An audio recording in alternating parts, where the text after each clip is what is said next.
गरीब किसान दीनानाथ की बेटी ममता गांव वापस आई थी। पिताजी, मुझे बाथरूम जाना है। घर में कहीं भी बाथरूम नजर नहीं आ रहा है। अरे बेटी, हम ठहरे गरीब किसान, हमारे यहाँ शौचालय कैसे मिली? तो का बिटिया रानी शौच के लिए खेतवा में जाए के पड़ी। ये क्या पापा, मेरे साथ ऐसा नहीं चल पाएगा। हाँ हाँ, काहे नहीं लाडो रानी, अजी सुनत हो ना। अब समझ में आया लड़की को शहर में पढ़ाई के काहे मना करत रहे। अब जाओ ढूंढो शौचालय, कटवाओ अपन नाक। ममता शौच के लिए खेत जाने को तैयार नहीं होती है। अचानक उसके पेट में जोर से दर्द होने लगता है। वो चुपके से उठकर खेत की तरफ चली जाती है और जगह का अंदाजा न होने के कारण सड़क के किनारे ही शौच के लिए बैठ जाती है। यहाँ चारों तरफ कितना अंधेरा है, कोई नजर नहीं आ रहा है। यहीं आसपास कहीं बैठ जाती हूँ। ममता कच्ची सड़क के किनारे बैठ जाती है। तभी अचानक सड़क से आती हुई कार की हेडलाइट उसके ऊपर पड़ती है। हे भगवान, मुझे कहीं देख तो नहीं लिया होगा। मुझे तो बहुत शर्म आ रही है। नहीं, मुझसे ऐसा नहीं हो पाएगा। घर आकर ममता अपनी माँ से कहती है, माँ, हमारे घर शौचालय क्यों नहीं है? खेत पर मैं नहीं जाऊंगी, चाहे यहीं दम तोड़ दूं। अरे वाह वाह वाह वाह, अपना आपको राजकुमारी ना समझा। खेत में शौच जाने में का बुराई है? हम लोग बुढ़ाए गए, हमका तो कोनो बुराई नजर ना आई। माँ, तुम समझती क्यों नहीं हो? आज मेरा सहपाठी देवेश भी सामने शौच कर रहा था। उसे देखकर मुझे बहुत शर्म आई। नहीं, अब मैं खेत में नहीं जाऊंगी। अरे तू चाहती क्या है? हमार लोगन के हुक्का पानी बंद हो जाए। अरे घरवा में शौचालय बनाएंगे तो हमरे घर का खाना केहू ना खाई। अरे हमार बिटिया, चिंता करे की कोई जरूरत नहीं है। हम कल ही तोरे लिए शौचालय ढूंढ लेंगे, समझी? आराम से सोई जा। हाँ, तुम ही वो लड़किया के सिर पर बैठा लिए हो। हमरे जीते जी एक घरवा में तो शौचालय ना बन पाई। अभी सब लक्षण तोहरे ससुराल में ही चल पाई। हाँ, नहीं तब। अगले दिन दीनानाथ खुशी खुशी आता है और ममता को बुलाते हुए कहता है, अरे ओ हमार राजकुमारी, चल जल्दी से तैयार हो जा, तेरे लिए शौचालय ढूंढ लिया हमने। सरपंच जी ने घर में पिछवाड़े में एक शौचालय बनवाया था, तुझे वहीं ले चलते हैं। हाँ, काहे नहीं। अरे सारा गांव खुले में जात है। ई कहवा के राजरानी है। दीनानाथ ममता को लेकर शौचालय पहुंचते हैं और ममता से कहते हैं, बेटी, हम खेतवा की तरफ से आ रहे हैं, तू आराम से खाली होकर घर चली जाना। तुझे देखने कल लड़के वाले आ रहे हैं। तू अपनी आगे की जिंदगी के बारे में सोच। दीनानाथ के जाने के बाद जब ममता शौचालय का दरवाजा खोलने की कोशिश करती है तो दरवाजा जाम हो जाता है। वो घबराकर जोर जोर से चिल्लाने लगती है, अरे कोई बाहर है, ये दरवाजा खोलो, मुझे डर लग रहा है। मैं यहाँ पास नहीं हूँ, कोई प्लीज मुझे बचाओ। पड़ोस के गांव के स्कूल का मास्टर अनुभव अपनी साइकिल से वहां से गुजर रहा था। ममता की आवाज सुनकर वो शौचालय की तरफ गया और उसने जोर लगाकर दरवाजा खोल दिया। दरवाजा खोलते ही डरी हुई ममता उसके गले लग गई। नहीं, अब डरने की कोई बात नहीं है, सब कुछ ठीक है। तुम बिल्कुल सुरक्षित हो। मैंने तुम्हें पहले इस गांव में कभी देखा नहीं। चलो मैं तुम्हें तुम्हारे घर छोड़ाता हूँ। मुझे क्षमा कर दीजिएगा, अब मैं बहुत डर गई थी। मैं अपने घर चली जाऊंगी। आप गांव के तो नहीं लगते, क्या मैं आपका परिचय जान सकती हूँ? मेरा नाम अनुभव है और मैं पास के गांव में पढ़ाता हूँ। सरकारी अध्यापक हूँ, इसलिए अच्छी खासी तनख्वाह मिल जाती है। और आप? मैं इसी गांव में रहती हूँ। घर में शौचालय न होने के कारण मैं यहाँ पर आई थी, लेकिन दरवाजा जाम हो गया। यानी कि अगर आपसे मिलना हो तो मुझे फिर शौचालय तक आना पड़ेगा। मास्टर की बात सुनकर ममता शर्मा गई। आप बहुत अच्छे हैं, फिर इस जगह से ज्यादा बेहतर जगह मिलने के लिए कौन सी हो सकती है। धीरे धीरे ममता और मास्टर अनुभव शौचालय के पास मुलाकातें करने लगे और जल्दी ही उन्हें एक दूसरे से इश्क हो गया। ममता की गोद में सर रखकर अनुभव कहता है, ममता, मुझे लगता है अब हमें शादी कर लेनी चाहिए। शादी? अनुभव, शादी के लिए मैंने एक शर्त रखी है। मैं उसी लड़के से शादी करूंगी जिसके घर में शौचालय होगा। शौचालय? ये भी भला कोई शर्त है? मैं तुम्हारे लिए ताजमहल बनवा सकता हूँ, शौचालय की क्या बात है? देखो, मुझे सिर्फ एक शौचालय की जरूरत है। घर में शौचालय बनवाना कोई इतना बड़ा काम नहीं है। मुझे तुम्हारी शर्त मंजूर है। नहीं, ऐसे नहीं। तुम्हारे परिवार के सभी लोगों को साइन करना होगा कि शादी से पहले तुम्हारे घर शौचालय बन जाएगा। ममता से बात करने के बाद अनुभव अपने घर आता है और देखता है कि गांव में काफी हो हल्ला मचा हुआ है। क्या हुआ माँ? ये गांव वाले इतना चिल्ला क्यों रहे? सब कुछ ठीक तो है ना?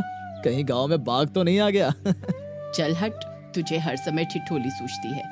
अरे बाकीराम हलवाई ने अपनी बहू के लिए घर में शौचालय बनवाया है। मुखिया जी ने उसका हुक्का पानी बंद कर दिया। ये क्या बकवास है माँ? अपनी बहू बेटियों को खुले में शौच करने के लिए भेजना क्या अच्छा काम है? हे भगवान, तो क्या घर में शौच करना अच्छा काम है? घर में हमारे मंदिर हैं, हमारा खाना बनत है, हम सब पवित्र काम करते हैं। वही क्या, हम शौच भी करेंगे? माँ, अपने घर के शौचालय में शौच करना खुले में शौच करके दुनिया भर की बीमारियां फैलाने से कहीं अच्छा है। मैं कल ही घर में मजदूर बुलाकर शौचालय बनवाने वाला हूँ। हे भगवान, ये क्या बक रहा है तू? मेरे जीते जी इस घर में शौचालय नहीं बन सकता। मैं अपने भगवान का इतना अनादर नहीं कर सकती। इस घर में या तो शौचालय होगा या मैं रहूंगी। नहीं माँ, इस घर में तुम ही रहोगी। मैं इस घर को छोड़ रहा हूँ। मैंने फैसला कर लिया है कि मैंने पड़ोस में जो एक कमरा खरीदा था वहीं पर शौचालय बनवा लूंगा और अपनी पत्नी के साथ रहूंगा। अच्छा, तो ये बात है, शादी करने जा रहा है। किसने तुझ पर जादू किया है? किसने मुझसे मेरा बेटा छीन लिया? अरे कौन है वो कुलच्छिनी? अनुभव चुपचाप वहाँ से चला जाता है और ममता को सारी बात बताते हुए कहता है, ममता, गांव में शौचालय बनवाना आसान काम नहीं है। मैं माँ से लड़ाई नहीं कर सकता। मेरी माँ अकेली है। यानी कि तुम कहना चाहते हो कि हम दोनों की शादी नहीं हो सकती? ममता, मैं अपनी माँ को समझा बुझाने की कोशिश करूंगा। याद रखना अनुभव, अगर तुम्हारी माँ इसके लिए तैयार नहीं हुई तो मेरे घर बारात लेकर कभी मत आना। माँ को बहुत समझाने के बाद भी जब वो तैयार नहीं होती हैं, तो निराश अनुभव पड़ोस के कमरे में रहने लगता है और टेंट से घिरवाकर एक कच्चा शौचालय बनवा लेता है। एक दिन अनुभव की माँ के पेट में दर्द होता है। तेज धूप के कारण वो अनुभव के शौचालय में ही चली जाती है। हे भगवान, अगर ये शौचालय ना होता तो मेरे तो कपड़े खराब हो जाते। अच्छा हुआ अनुभव ने शौचालय बनवा लिया। कुछ दिन बाद पड़ोस की नीना भाभी अनुभव की माँ के पास आती है और कहती है, अरे चाची, पता है कल मेरी ननद शौच के लिए खेत में गई थी तो मुखिया के गुंडों ने उसे पकड़ लिया। ना जाने उसे कहाँ ले गए, उसका कोई भी पता नहीं है। अगर तुम बुरा ना मानो तो अपनी बेटी नंदिनी को तुम्हारे शौचालय में भेज दिया करूं। हे भगवान, ये कैसा जमाना आ गया है। हाँ हाँ, नंदिनी को भेज देना। मीना की भाभी के जाते ही अनुभव की माँ सब्जी लेने सब्जी मंडी जाती है, जहाँ दूसरी पड़ोसन तिलैया मिलती है। अरे अनुभव की माँ, तुम्हारा बेटा तो देवता है, देवता, जो उसने घर में शौचालय बनवा लिया। हमें तो समझ में ही नहीं आता अपनी बहू बेटी की इज्जत कैसे बचाएं। पता है ना, गांव के गुंडों ने मुखिया जी की बेटी को भी नहीं छोड़ा। शौच के लिए गई थी बेचारी। खेतों में तो चलना भी मुश्किल हो गया है। टीवी में रोज ही बताते हैं शौच शौचालय में ही करना चाहिए, इससे बीमारियां भी नहीं पड़ती और सफाई भी रहती है और बेटियों की सुरक्षा भी होती है। सच कहे तो बहन, हम ठहरे अनपढ़, यही समझत रही कि घर में शौचालय ना बने के चाहिए, पर अब समझ में आया, अगर आप सफाई से रहना चाहत हो तो घर में सबसे पहले शौचालय ही बने के चाहिए। शाम को अनुभव के आने पर माँ कहती है, अरे अनुभव, तू मेरी बहू को लेकर कब आएगा? ये पैसे ले और शौचालय को पक्का बनवा ले। मेरी बहू कोई खुले में शौच थोड़ी जाएगी। अब शादी में देर मत कर, जल्दी से जल्दी बहू को ले आ। माँ की बात सुनकर अनुभव माँ के गले लग जाता है और माँ के साथ जाकर शादी की तारीख पक्की कर देता है और जल्दी ही ममता खुशी खुशी अनुभव की पत्नी बनकर अनुभव के घर आ जाती है। पंकज अपना बेशर्मी का काम शुरू कर देता है और ये सब पेड़ के पीछे खड़े लोग देख लेते हैं और चप्पल, जूते, डंडा और पत्थर लेकर उसके ठेले पर पहुंच जाते हैं। कुछ लोग उसे जूते की माला पहनाते हुए मारना शुरू कर देते हैं। गांव के बाजार में पंकज के पकोड़े की दुकान थी। पंकज के पकोड़े का धंधा अच्छा खासा चल रहा था। एक रोज सीमा और रीमा पंकज की दुकान की ओर जाते हैं। चल रीमा, जल्दी चल, कहीं आज भी पकोड़े खत्म हो गए तो हमें खाने को नहीं मिलेंगे। मेरे मुंह में तो पानी आ रहा है। पकोड़ों की खुशबू तो यहाँ तक आ रही है। हाँ हाँ, क्या खुशबू है, लगता है आज पकोड़े मिल जाएंगे हमें। सीमा और रीमा पंकज की दुकान पर पहुंच जाती हैं। दुकान पर पहले से ही बहुत भीड़ रहती है। रीमा कहती है, 2 प्लेट गोभी के पकोड़े देना। अरे आलू के भी ले लेना, फिर खत्म हो जाएंगे। भैया 1 प्लेट आलू के भी दे दो। खत्म हो गया है, बस प्याज के बचे हैं। दे दो भाई, प्याज की दे दो 1 प्लेट। रीमा और सीमा पकोड़े खा लेती हैं। आज तो मन खुश हो गया खाके, कल फिर आएंगे। उधर पंकज अपनी दिन भर की कमाई लेकर घर चला जाता है। कैसा रहा आज का बाजार? रोज की तरह अच्छा था, एक भी पकौड़े नहीं बचे। ऐसे ही चलता रहा तो हम जल्द ही अमीर बन जाएंगे। पंकज अपने पैसे गिनना शुरू कर देता है। 400, 500, 1000, 2000, 5000। आज पूरे 5000 आए हैं। इस बार दिवाली पर तुम्हें कंगन ला कर दूंगा। नहीं नहीं जी, पैसे जमा करो ताकि हम बाजार में बड़ी दुकान खोल सके। पंकज की दुकान दिन दुगनी रात चौगनी तरक्की करने लगती है। तरक्की देखकर पंकज के मन में लालच आ जाता है और एक दिन वो सोचता है, अभी मैं जितना कमाता हूँ, अगर पकौड़े की लागत कम कर दी जाए तो मैं दुगना कमा सकूंगा। पंकज पकौड़े बनाने के लिए सस्ते तेल और लो क्वालिटी का बेसन का इस्तेमाल करने लग जाता है। अब और भी ज्यादा कमाई आएगी। यहाँ कोई और पकौड़े वाला भी नहीं है, ये लोग को मेरे पास ही खाना पड़ेगा। रोज की तरह आज भी उसकी दुकान पर बहुत भीड़ होती है। मुझे 1 प्लेट आलू के पकौड़े देना। भैया इधर 2 प्लेट प्याज के पकौड़े देना। हाँ हाँ दे रहा हूँ। पंकज की आमदनी बढ़ती ही जा रही थी, जिसके कारण वो लालच और बेशर्मी की हद पार करने को तैयार हो जाता है। किसी को कुछ पता भी नहीं चला मेरे घपले के बारे में। वाह, मजा आ गया। अगले दिन पंकज पकौड़े बनाने की तैयारी करता है। अब रोज रोज एक ही काम करके मन उगता गया है। कुछ अलग करना होगा। हाथ से आलू कौन चुरेगा? पैर भी तो हैं, इससे तो और भी ज्यादा स्वाद आएगा। पंकज अपने पैरों से आलू चुरता है और उसी से आलू के पकौड़े भी बनाता है।